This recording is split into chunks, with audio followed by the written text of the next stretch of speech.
Sorry ass DJ. Bismillahirrahmanirrahim. Assalamualaikum warahmatullahi wabarakatuh. Perkenalkan, nama saya Murzahat, semester 3 Prodi Sistem Informasi. Di sini saya akan menjelaskan tentang deadlock dan contohnya sehari-hari.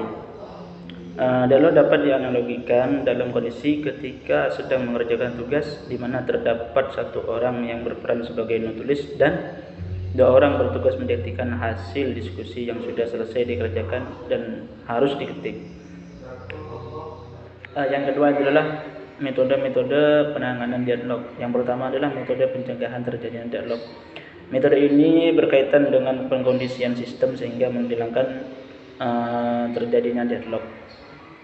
Yang kedua, metode penghindaran terjadinya deadlock.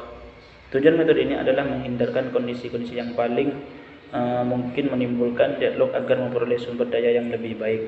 Yang ketiga adalah mendeteksi dan pemulihan deadlock detection dan recovery.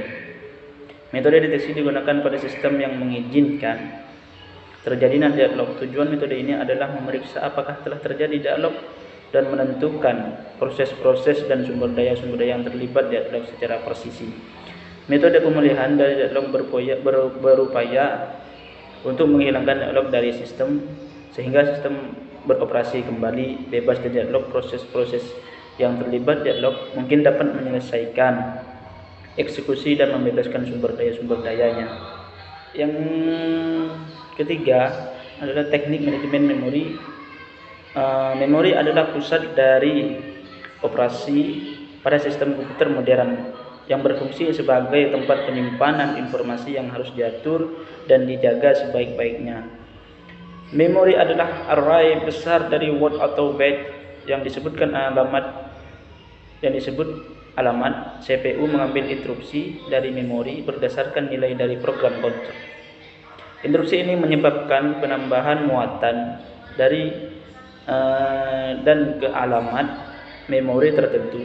Sedangkan manajemen memori adalah suatu kegiatan untuk mengelola memori komputer. Yang keempat adalah maksud tagging dan segmentasi atau yang disebut dengan manajemen memori.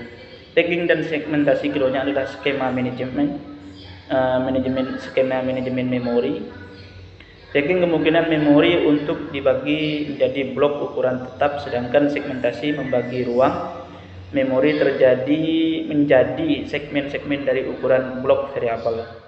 Adapun konsep dan fungsi virtual memory adalah suatu teknik yang memisahkan antara memori logis dan memori fisiknya.